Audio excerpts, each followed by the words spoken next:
Good afternoon sir. Good afternoon, बैठिए। हिंदी में बातचीत करें या इंग्लिश में?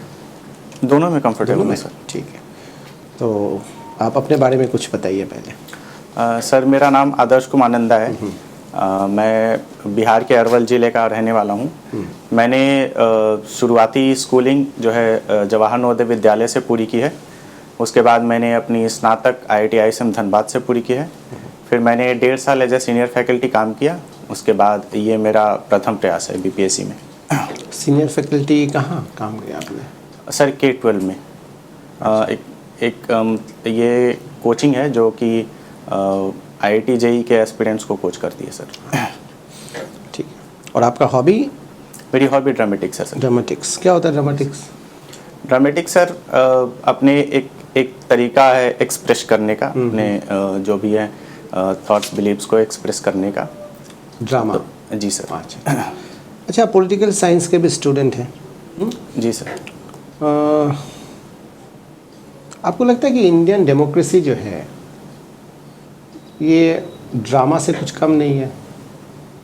कि हर 5 साल में इलेक्शन होगा, लोग नाचते हुए जाएंगे इलेक्शन में वोट डालने के लिए, फिर एक ड्रामा होगा पार्लियामेंट के अंदर, है ना?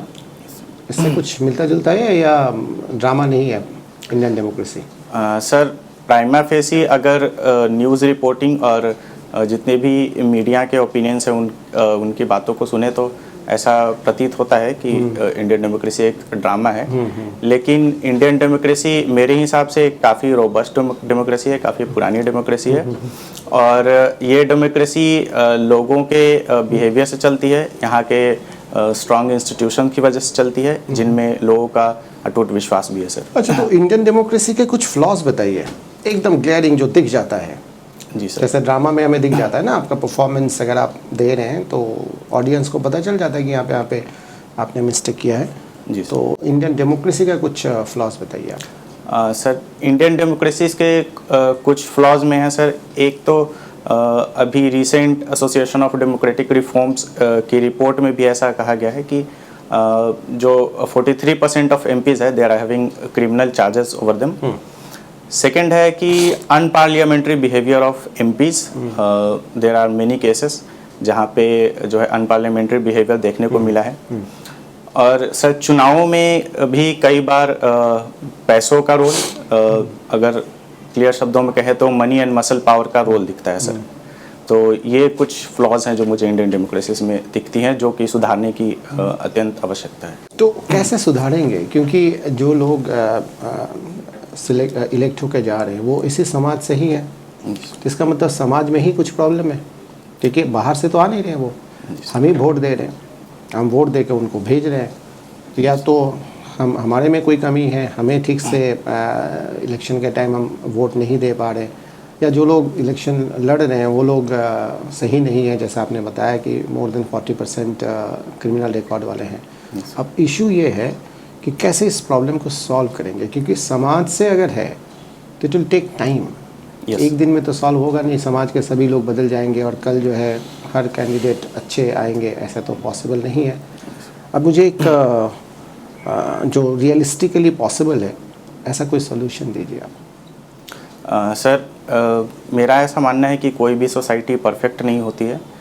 तो हमारी सोसाइटी भी है, इनमें कुछ कमियां हैं, कुछ खूबियां हैं, जिनमें से इन कमियों की वजह से जो है इंस्टीट्यूशंस में या डेमोक्रेटिक जो है। हाँ, वो तो ठीक है, आप सॉल्यूशन बता दीजिए कि ये करने से ये वाला प्रॉब्लम जो आप बता रहे हैं ये ठीक होगा, ठीक हो सकता है। सर सबसे बड़ा और मुझे जो लगता है कि ओवर आर्चिंग पैराडाइम होना चाहिए, वो शिक्षा के स्तर को बढ़ाने पे सबसे पहले सर काम किया जाना चाहिए। वो तो लॉन्ग टर्म हो गया। ये तो मैं आप ही को बोल रहा था कि इसमें तो बहुत ज़्यादा टाइम लगेगा। अब वो आज अगर आप बच्चों को आप देंगे एजुकेशंस तो वो आगे जाके उसका बेनिफिट मिलेगा ना। कितने साल बाद कोई लोकसभा में MP बन सकता है, जा सकता है?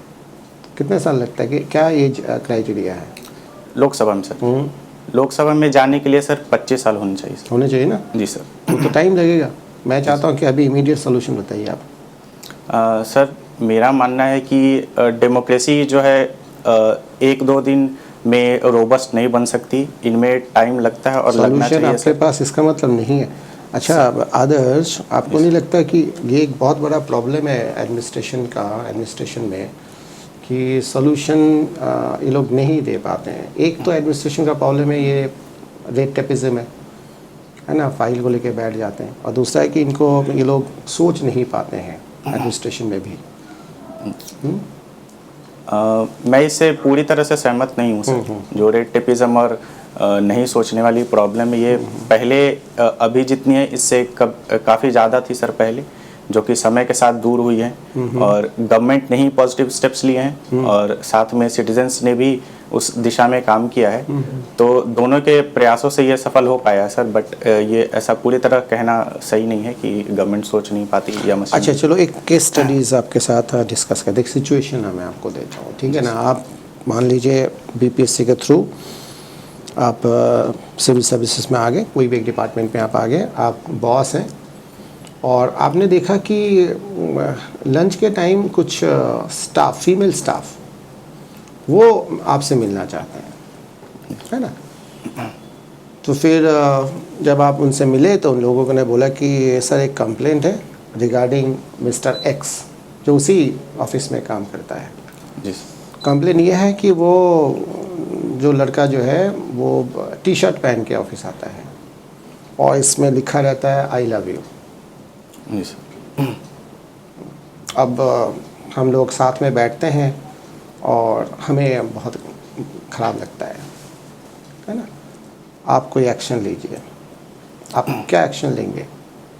सर किसी भी एक पब्लिक ऑफिस में एक मिनिमम एटिकेट्स या जो है फॉर्मल ड्रेसिंग सेंस होना चाहिए, जो कि कैजुअल बिल्कुल ना हो। तो अगर इससे किस जगह पे ये लिखा है कि आपका ये ड्रेस कोड होनी चाहिए? कौन से ऑफिस के मैनुअल में क्या लिखा हुआ है? ऐसा लिखा नहीं है सर। आप एक्शन क्या लेंगे बताइए? आप सीधा एक्शन पे आ जाइए। क्या होना चाहिए नहीं होना चाहिए वो तो ठीक है। महिलाओं को दिक्कत हो रही है सर आई लव यू लिखे हुए होने से। वो टी शर्ट पहन के आता है, कुछ करता नहीं है, कुछ बोलता भी नहीं है, बट ऐसा टी शर्ट पहन के वो आता है। सर मेरा एक्शन यही होगा कि मैं दोनों के बीच में संवाद करवाऊंगा सर, कि जो लड़का पहन के आ रहा है आई लव यू वाली टी शर्ट, वो उससे क्या स्टेटमेंट देना चाहता है, वो उससे क्या रिफ्लेक्ट करना चाहता है। वो बोलेगा ये मेरा फंडामेंटल राइट है, मैं ड्रेसिंग है, ये तो पब्लिक ऑर्डर, ये जो आपके जो लिखा रहता है कि रेस्ट्रिक्शंस है ना, रीजनेबल रेस्ट्रिक्शंस, उसको आप ठीक से देखिए। पब्लिक मोडालिटी एंड दिस, ऐसा कौन सा वल्गर है ये कि पब्लिक मोडालिटी के अगेंस्ट जा रहा है? पहले वो लिखा हुआ है उसमें, ठीक है, इतना तुम्हारा फंडामेंटल राइट है, वो बोलेगा। फिर आप क्या बोलेंगे, क्या करेंगे आप बताइए, एक्शन क्या लेंगे आप? सर अगर उसके जवाब से ही अगर संतुष्टि मिल जाए, जिन्होंने कंप्लेन किया है उनसे ही इनको क्लियर हो जाए कि वो लोग तो संतुष्ट नहीं हो रहे, वो बोल रहे हैं कि आप कुछ करिए, एक्शन लीजिए। सर ऐसा तो इस केस में मुझे कोई वही वाली बात है, मैंने बोला ना कि सिविल सर्वेंट का जो प्रॉब्लम है कि वो सॉल्यूशंस दे नहीं पाते, सोच नहीं पाते हैं। इससे पहले वाला भी हुआ, इसमें भी ये हो रहा है। कोई बात नहीं, ठीक है, थैंक यू सर। चलिए, माइनिंग मशीनरी जी सर से आपने ग्रेजुएशन किया हुआ है, तो पहले तो ये बताइए कि माइनिंग के कितने स्टेज होते हैं और कौन कौन से होते हैं? माइनिंग में सर सबसे पहले सर एक्सप्लोरेशन की जाती है कि किस जगह पे कौन से मिनरल्स हैं, कितने मिनरल्स हैं। फिर उसके बाद प्लानिंग की जाती है कि इसको एक्सट्रैक्ट कैसे करेंगे। उसके बाद सर रिहेबिलिटेशन की व्यवस्था की जाती है। वहाँ से जितने भी अगर आसपास सेटलमेंट है तो उनको खाली करवाने का काम किया जाता है। अगर उसके ऊपर कोई वेजिटेशन है तो उसको हटाने का काम किया जाता है। फिर उसके बाद प्लान के अकॉर्डिंग उसकी एक्सट्रैक्शन की जाती है सर। और कुछ बस डायरेक्ट एक्सट्रैक्शन के बाद सर जो कि सस्टेनेबल तरीका यही होना चाहिए कि वापस वहाँ पे रिफॉरेस्टेशन का काम किया जाए, और अगर वापस रीयूजेबल के काम लाया जा सके सर, तो ये सस्टेनेबल तरीका है माइनिंग का। अच्छा, प्लासर क्या है? प्लेसर डिपॉजिट सर सर ये गोल्ड की जो एक जगह खदान होती है या फिर जहाँ पे भंडार होता है, वो कुछ ज़मीन के अंदर बच जाती हैं उनके कुछ पार्टिकल्स, तो उनको प्लेसर डिपॉजिट कहते हैं सर। अच्छा, इन सीटू माइनिंग क्या है? इन सीटू माइनिंग सर जहाँ पे मिनरल्स हैं सर, वहीं पे आसपास इंडस्ट्री बिठाई जाए ताकि उनका जो है मिनरल वहीं पे यूटिलाइज किया जा सके सर। ओपन पिट माइनिंग? ओपन पिट माइनिंग सर ये जनरली 300 मीटर के डेप्थ पर अगर पाई जाती है मिनरल्स, तो ऐसे केस में हम ओपन पिट माइनिंग करते हैं नॉर्मली, जो कि इकोनॉमिकली वायबल होती है सर। जो हम लोग पेट्रोलियम की या मतलब फॉसिल फ्यूल की माइनिंग करते हैं, जी सर। तो उससे अलग अलग कंपोनेंट अलग अलग लेवल से निकालते हैं, जी सर। कुछ ऐसा है क्या? जी सर, ये फ्रैक्शनल डिस्टिलेशन प्रोसेस को तो कैसे कैसे निकालते हैं? जैसे गैस भी है उसमें, पेट्रोलियम भी है, कुछ और भी है, कैसे निकालते हैं ज़रा बताइए। सर सबकी बॉइलिंग पॉइंट्स जितने भी उसके अंदर मटेरियल्स होते हैं या कॉन्स्टिट्यूएंट्स होते हैं, तो उनके बॉइलिंग पॉइंट और उनके वेपराइज होने का टेम्परेचर अलग अलग होता है, तो अलग अलग टेम्परेचर पे अलग अलग उनको सेपरेट किया जाता है सर। अच्छा, तो भारत में अभी क्या है, मतलब कैसे है? भारत में भी बहुत सारे सेंटर हैं। जी सर। कैसे हो, कौन कौन से सेंटर हैं जो काम करते हैं इस संदर्भ में? पेट्रोलियम में सर? हाँ, पेट्रोलियम में सर तेल पेट्रोलियम, शोधक कारखाने हैं ना भारत में? जी सर। कहाँ कहाँ पे हैं? सर पेट्रोलियम के बारे में मुझे अभी उतनी जानकारी नहीं है सर, मुझे इसके बारे में पढ़ना पड़ेगा। अच्छा, कोल माइनिंग में, जी सर। कोल माइनिंग को लेकर के अभी एक टर्म चर्चा में आया था, रैट होल माइनिंग। जी सर। क्या होती है rat hole mining? Sir rat hole mining एक इलीगल तरीका है माइनिंग करने का, हाँ। जो कि एनजीटी ने 2014 में उस पर बैन भी लगाया हुआ है। ये मेनली प्रिवेलेंट है नॉर्थ ईस्टर्न स्टेट्स में। इसमें सर हम उतना ही जो है गड्ढा करते हैं, उतना ही छेद करते हैं जितने में एक आदमी जा सके, एक करियर जा सके, जिसमें से हम मिनरल एक्सट्रैक्ट करके बाहर आ सके सर। तो ये जो अभी उत्तराखंड में जो टनल वाला इश्यू आया था, तो उसमें तो रैट होल इंजीनियरिंग जो थी वही लोग सक्सेसफुल रहे, बाकी तुम्हारी सारी इंजीनियरिंग फेल हो गई थी। सर तो क्या उसमें इश्यू क्या था उसमें, जरा सामने हमें नहीं पता है, आप इंजीनियर हैं तो शायद ज़्यादा अच्छे से बता पाएंगे। Yes sir. हाँ सर उसमें एक टनल क्रिएट करना था, जिसमें जब वर्कर्स अंदर गए थे तो उनके निकास का जो एरिया है वहाँ पे कोलैप्स कर गया था, ऊपर के कुछ स्टोन्स आके एक्यूमुलेट हो गए थे, तो अंदर वो वर्कर्स फंस गए थे। उनको निकालने का ही ये मेजर प्रक्रिया थी, जिसमें कुछ हद तक हमने ऑगर मशीन का यूज़ करके ड्रिल किया। फिर उसके आगे की जो प्रक्रिया थी वो ऑगर मशीन से कंप्लीट नहीं हो पाई। वैसे केस में रैट होल माइनिंग का यूज़ किया गया था सर।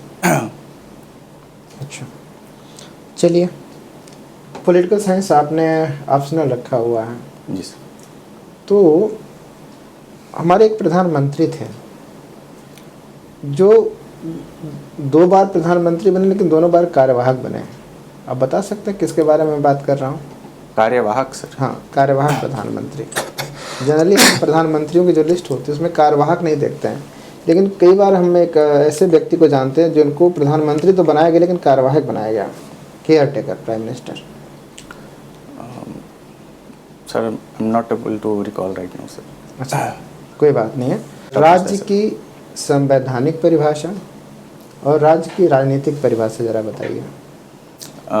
राज्य की सर संवैधानिक परिभाषा तो ये है जो कि आर्टिकल 12 में लिखी हुई है कि एक टेरिटरी होनी चाहिए, उनमें जो है लोग होने चाहिए।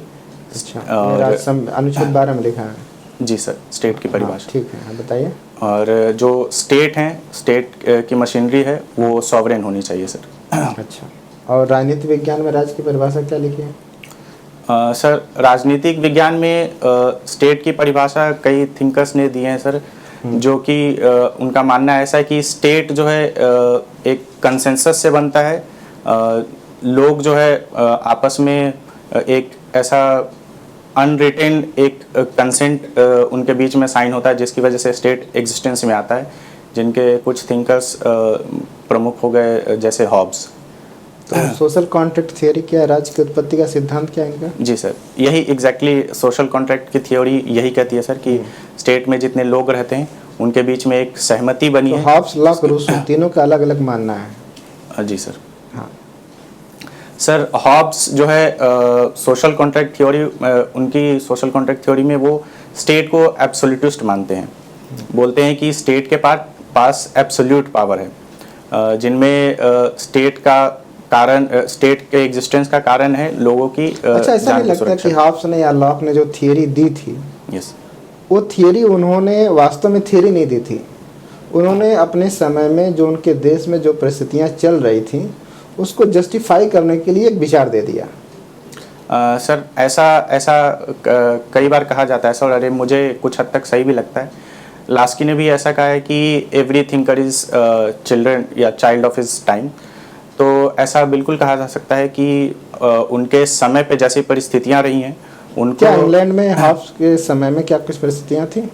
जी सर, उस समय हॉब्स ने प्यूरिटान रेवोल्यूशन देखा था, जहाँ पे लोगों ने किंग को ही बिहेड कर दिया था। तो वहाँ पे स्टेट की सॉवरेंटी जो है, स्टेट के एग्जिस्टेंस पे ही खतरा आ चुकी थी, जहाँ पे स्टेट अगर खतरे में आ गई तो लोगों की लाइफ भी खतरे में आ गई थी। तो उनका मेन कंसर्न यही था कि कैसे लाइफ को सेव किया जा किसको ऐसे तो ये विचारधारा तो मतलब सिर्फ इंग्लैंड के लिए सही हो सकती थी उस परिस्थिति के संदर्भ में। आज के संदर्भ में तो राज्य की अवधारणा हमारे लिए यूजफुल है, मतलब यूजलेस है।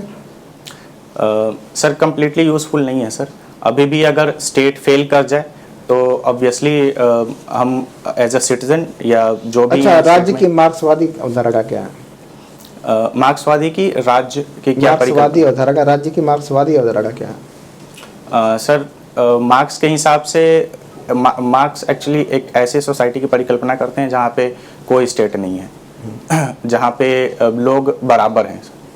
तो उनकी परिभाषा यही है कि राज्य होनी ही नहीं चाहिए। अच्छा, उदारवाद में क्या है राज्य? लिबरलिज्म में सर मेनली जो स्टेट है वो मिनिमल स्टेट होनी चाहिए, जिसका काम है लॉ एंड ऑर्डर की देखरेख करना, कॉन्ट्रैक्ट को इन्फोर्स करना, और जो है ज़्यादातर शक्तियाँ या ज़्यादातर जितनी भी बिजनेसेस हैं वो मार्केट के हिसाब से डिसाइड हो सके सर। ठीक है, thank you very much. Dramatics करते हैं आप? जी सर। है ना? इस हॉबी का बिहार सिविल सर्विसेज में कोई बेनिफिट मिलेगा आपको? जी सर, मुझे बिल्कुल लगता है सर कि ड्रामेटिक्स इस हॉबी का मुझे फ़ायदा मिलेगा। पहले तो सर ये मुझे जितनी भी काम है उनके अलावे एक मुझे रिलैक्स करने का मौका देंगी, ताकि मेरी एफिशिएंसी बढ़ सके, जिससे मैं जो है सिविल सर्विसेज में ज़्यादा कंट्रीब्यूट कर सकूं। दूसरी सर, अगर ड्रामेटिक्स को यूज़ करके ही अगर एडमिनिस्टर किया जाए तो मुझे लगता है ड्रामेटिक्स में करते समय हम काफ़ी डिटेल्स का ध्यान रखते हैं। जितना ही डिटेल्स का ध्यान रखें उतना ही जो हमारा प्ले है या नाटक है उतना ही बिलीवेबल बनती है। तो इस थ्योरी का यूज़ मैं एडमिनिस्ट्रेशन में भी कर सकता हूँ कि प्लानिंग, जितनी भी पॉलिसी की प्लानिंग जो है, इम्प्लीमेंटेशन जो है, जितनी डिटेल में होगी उतना ही ज़्यादा सक्सेसफुल होगी, उतना ही टारगेट्स अचीवेबल होंगे सर। और भी कुछ है?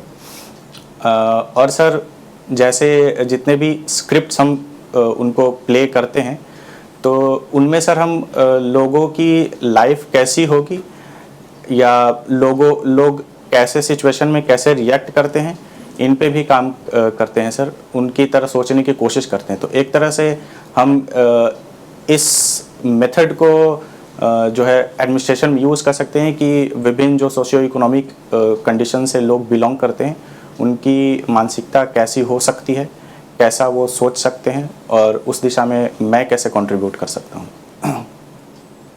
ओके, ड्रामेटिक्स में बिहार का कंट्रीब्यूशन क्या क्या है अभी तक? कुछ इम्पोर्टेंट कंट्रीब्यूशंस बताइए आपने। सर ड्रामेटिक्स में एक तो सर बिहार का खुद का एक ये है सर ड्रामा है सर, इसको विदेशिया जो को बोलते हैं फोक ड्रामा। दूसरा है सर एक मंजूषा पेंटिंग की थीम में ही है सर, सती ब्यूला का जो फोक ड्रामा है।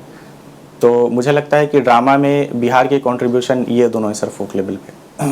अभी आपने विदेशिया की बात की, क्या है विदेशिया, क्या इम्पोर्टेंस है इसका? सर विदेशिया स्टार्ट करने वाले एक्चुअली भिखारी ठाकुर थे। तो उन्होंने इस ड्रामा को बेसिकली इस ड्रामा के थ्रू यही शो करने की कोशिश की है कि एक किसी घर में किसी लड़की जो शादी करने के बाद जाती है उनको क्या क्या चैलेंजेस फेस करना पड़ते हैं, या समाज में जो भी कुरीतियां हैं या जो भी सोशल इश्यूज हैं, इसके थ्रू वो प्रोजेक्ट करने की कोशिश करते हैं सर। ठीक है। और भिखारी ठाकुर को कोई लिटरेरी टाइटल से भी हम लोग जानते हैं? भिखारी ठाकुर को sir I am not aware sir, title के बारे में। और क्या इम्पोर्टेंट रचनाएं हैं उनकी? एक तो विदेशिया होगी। Bhikhari Thakur sir I have to read about it. Okay. National School of Drama कहाँ है? वो दिल्ली में है सर। वहाँ पे कब बना? साल sir I am not able to recollect. और अभी कौन है उसके हेड? मुझे पढ़ने की आवश्यकता है सर। ओके। सॉफ्ट पावर क्या होता है? Soft diplomacy? Sir soft power एक अपने माइंड को एक प्रोजेक्ट करने का तरीका है विदाउट यूजिंग हार्ड पावर। इनमें हम कल्चरल इन्फ्लुएंस की यूज़ करते हैं और अपनी जो भी है कल्चरल या सोशल सिग्निफिकेंस है उनको प्रोजेक्ट करते हैं। फॉर एग्ज़ाम्पल अगर हम बॉलीवुड का यूज़ करके किसी दूसरे कंट्री में, जैसे कुछ मूवीज़ हो गई दंगल, जिन्होंने काफ़ी अच्छा किया था चाइना में या विश्व स्तर पे, तो ऐसी जो मूवीज़ हैं या अदर कल्चरल सिग्निफिकेंस है, जैसे कि हमारा विश्वास है वसुधैव कुटुंबकम, तो इन चीज़ों से हमारा जो प्रभाव विश्व पर या दूसरे राज्यों पर, दूसरे स्टेट्स पर पड़ता है, इसी को हम सॉफ्ट पावर कहते हैं सर। अभी मैंने कहीं एक स्टेटमेंट पढ़ा था कि इंडिया रशिया से चीपर ऑयल इंपोर्ट कर रहा है। अगर हम वो नहीं करते in the aftermath of Ukraine war, फिर इंटरनेशनल ऑयल प्राइसिंग जो है वो और भी ज़्यादा हो जाती। अगर इंडिया ऐसा नहीं करता तो आप एग्री करते हैं इस स्टेटमेंट से, या ये कैसे पॉसिबल है? इंडिया अगर रशिया से नहीं करता इंपोर्ट तो इंटरनेशनल ऑयल प्राइसेस और भी ज़्यादा होते। सर ऐसा कुछ लोगों का मानना है, ये इनडायरेक्टली ये इम्प्लाई करना चाहते हैं कि इंडिया जो है रशियन ऑयल को रीरूट कर रहा है, कि रशिया से इंडिया खरीद रहा है और बाकी विश्व में उनकी सप्लाई बढ़ा रहा है। बट सर ये पूरी तरह से सही नहीं है, ये कुछ हद तक सही है सर। इंडिया आप रशिया एग्री से करते हैं? आप नहीं एग्री करते हैं इस स्टेटमेंट से? बढ़ जाता प्राइस सर। हाँ। सर ऐसा कुछ हद तक हो सकता था। कैसे? वही मेरा क्वेश्चन था, कैसे? आपने कहा ना कुछ लोग ये थ्योरी देते हैं, जी तो सर। उस थ्योरी के पीछे कोई ना कोई ग्राउंड भी होगा। Yes sir. क्या है, हो सकता है वो ग्राउंड? सर इसका ग्राउंड मुझे यही लगता है कि ये जो लोग ऐसा आरोप लगाते हैं कि इंडिया ऑयल की रीराउटिंग कर रहा था, वो बंद हो जाती, हेंस ऑयल की सप्लाई घट जाती, डिमांड उतनी ही रहती, सप्लाई घटती तो प्राइसेस ऊपर चले जाते सर। तो इंटरनेशनल इकोनॉमी को कहीं ना कहीं इसका बेनिफिट भी हुआ, apart from Indian economy. Indian economy को तो हुआ ही, बट इंटरनेशनल इकोनॉमी को भी हुआ। प्राइस बढ़ने की वजह से सर। हाँ, अगर प्राइस बढ़ जाते तो और भी ज़्यादा इकोनॉमी ऑलरेडी ख़राब चल रही है, और भी ज़्यादा ख़राब हो सकती थी इंटरनेशनल लेवल पे। जी सर, कुछ लोगों को फ़ायदा हो जाता, जो ऑयल एक्सपोर्टिंग कंट्रीज़ हैं, अगर सप्लाई घट जाती तो उनके ऑयल जो है और महंगे हो जाते, तो उनको डेफिनेटली फ़ायदा होता है सर इससे। कुछ ही लोगों को ना, बट जो बिगेस्ट कंज्यूमर्स हैं उन पे तो और भी ज़्यादा लोड आ जाता। जी सर। लाइक इंडिया, जी जो सर। जो कि मेजॉरिटी इंपोर्ट करता है। जी सर। ठीक है। सैंड माइनिंग आपने ग्रेजुएशन सब्जेक्ट रहा है, इसका एडमिनिस्ट्रेशन में कोई यूज़ देखते हैं आप? माइनिंग का mining and the experiences you have gained from mining. Yes sir. Sir my branch is actually mining machinery, in which we deal specifically with heavy machineries which are employed in the mining. So I think even in the construction sector, I could provide my various inputs and expertise, if I may, during the construction process, and also the planning which goes into mining. I think it can be used for the administration as well, sir. Okay, suppose you have got BPS. Yes, sir. Then what will be the benefit of your mining background to the betterment of Bihar policing? Yes, sir. Bihar policing services, sir, if as a mining engineer, I would know what kind of issues a mining company or a mining sector has to face, and what kind of issues, like for example, if any mining activity is to be done, first forest would be cleared, then rehabilitation and resettlement of the local population would be done. So these are the things which I think is handled by police, the rehabilitation resettlement process. The police services has some role in it, and I think I could provide my valuable input to it, sir. Thank you. Thank you, sir. 8 तारीख को ही आपका, जी sir, इससे पहले तो आपने नहीं दिया mock, मैंने दिया था कहीं और दिया है? जी सर। अच्छा, क्या परफॉर्मेंस था वहाँ पे? वहाँ पे एग्जैक्ट वो क्वांटिफाई करके नहीं बताया उन्होंने, बट बोला कि हम लोगों ने काफ़ी ग्रिल करने की कोशिश की, बट तुम नर्वस नहीं हुए। ठीक है, देखिए ओवरऑल परफॉर्मेंस आपका यहाँ पर भी अच्छा है। कुछ पॉइंट्स, एक तो जैसे नेम डिस्ट्रिक्ट अवॉइड करना इंट्रोडक्शन में, है ना, क्योंकि बीपीएससी में मना करते हैं, है ना। अच्छा, लास्ट में क्या हुआ कि सर का क्वेश्चन हिंदी में ही था सब, और आप ऑल ऑफ सडन इंग्लिश में स्विच ओवर कर गए। एक क्वेश्चन शायद, एक नहीं तो उसके बाद भी एक क्वेश्चन में, ये आप ज़रा ध्यान रखिएगा वहाँ पे, क्योंकि अगर वो हिंदी में पूछ रहे हैं, हो सकता है कि वो ये देखना चाह रहे होंगे कि आप बिहार में काम करेंगे, हिंदी में कम्युनिकेट कर पाते हैं नहीं कर पाते हैं, तो इंग्लिश में अवॉइड करना आप, unless and until is technical, और अगर आपको लगता ही है बोलना पड़ेगा इंग्लिश में इंटायर आंसर, तो आप उनसे परमिशन ले लेना बोर्ड से, ठीक है ना, ये ध्यान रखना। अच्छा, ये जो शुरू के जो क्वेश्चंस थे ना, जो सॉल्यूशंस का जो हाँ, दोनों क्वेश्चन में देखिए आपको ना क्या रहा था कि वो trying to evade the question, कि आप ये सोचें कि मैं गिव अप कर दूं, मतलब बोर्ड मेंबर गिव अप कर दे, है ना, आप कमिट नहीं करना चाह रहे थे, मैं बोलूँगा फंसूंगा, क्या बोलूँ क्या ना बोलूँ, ये सर कमिटमेंट, वो जो अब कमिट ना करने का जो जैसा है ना कि मैं फंस जाऊँगा, वो मेंटालिटी आपका रिफ्लेक्ट हो रहा था। yes, कि आप आंसर को बाहर आने नहीं दे रहे थे। yes, आप सोचे कि कुछ समाओ कुछ बोल के यहाँ से मैं निकल जाऊँ, वो नहीं होने वाला है। सर एक तो मुझे डेमोक्रेसी को तुरंत सुधारने का स्टेप, देखो मुझे कुछ बात वो नहीं है, बात ये है कि जब आपके पास एक प्रॉब्लम है and it requires immediate solution, forget about democracy, कोविड-19 का ले लेते हैं, ऑल ऑन ए सडन एक प्रॉब्लम है एंड आपको डील करना है, तो यू कैन इफ़ यू से कि चलो हॉस्पिटल बनाएंगे, अगले साल देखेंगे, फिर बजट के लिए बोलेंगे, वो तो बहुत बात की बात है, इंफ्रास्ट्रक्चर बनेगा, होगा हॉस्पिटल इंडिया में सफिशिएंट, मेडिकल यूनिट बेटर होगा, तब जाके कोविड हैंडल होगा। शुरू में यही तो डर था ना कि हमारे पास इंफ्रास्ट्रक्चर नहीं है, अगर सभी लोग आ जाते हैं एज ए कोविड पेशेंट तो कहाँ रखेंगे। तो इशू वे नहीं है कि लॉन्ग टर्म सोल्यूशंस तो ठीक है, वो तो long term solution is needed, but at least short term में आप क्या करेंगे। आप ये तो नहीं कह पाएंगे ना कि भाई आप वेट करो।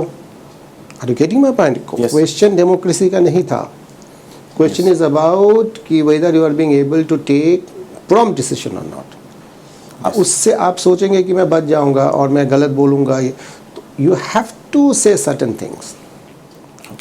नहीं बोलेंगे तो ज़्यादा मार्क्स काटेंगे, अगर आप कुछ बोलेंगे वो गलत भी होगा तब भी वो उसमें अगर आप लॉजिक देंगे थोड़ा सा तो शायद आप बच जाएंगे कि मेरे हिसाब से ये हो सकता है सर, है ना। आप समझे मैं क्या कह रहा हूँ? तो ये चीज़ है। और वो इमीडिएटली सेकंड क्वेश्चन में भी वही हुआ कि जहाँ पे मैंने बोला कि एक्शन लो, वहाँ पर भी आप डिले कर रहे थे, आप डिसीजन लेने से घबरा रहे थे आप।